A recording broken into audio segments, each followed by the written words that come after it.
avy etrany koa sika dia hiazo an'iny faritra tsy nanana iny efa misy ihany koa tahaka ny tany amin'ny faritra efa noentina tamintsika teo ny ampahambokatra hoentina any amin'izay faritra atsinanana izay tsisy akory zany fa nympanao gazety avy eto amin'ny fahita lavitra ma TV Jacques Rakotomanana mitondra ny ampahambokatra any amin'izay toerana izay.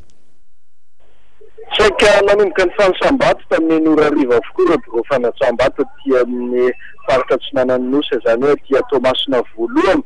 Reo mpandatsambato roa no tena nahitana mpifidy maro indrindra dia ny tao amin'ny EPP Toudeville Raphaël Kirir sy ny EPP Tanambao 1904.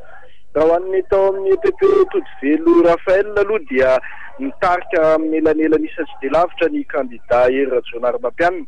Ohatra tamin'izany tao amin'ny biro fifidianana laharana fahavalo parcelle 1133 isan'ny mpifidy 750, isan'ny mpandatsabato 520 vato fotsy 4, vato maty 5, vato manakery 170 nahazo isambato 750 ny kandida Hery Rajaonarimampianina, raha nahazo vato 12 kosa ny kandida Jean-Louis Robinson.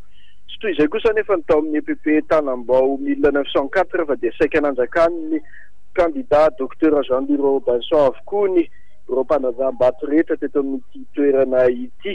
Ohatra ray amin'izany tao amin'ny biro mpandatsambato laharana faha-efatra, isan'ny mpifidy tamin'izany dia 805, isan'ny nandatsabato kosa dia 570, vato fotsy 2, vato maty 4. Ny vato azon'ny kandida Dr Jean-Louis Robinson dia 230, raha 80 monja no azon'ny kandida Hery Rajaonarimampianina. Amin'ny ankapobeny dia mifandanja ny rotota eto Toamasina.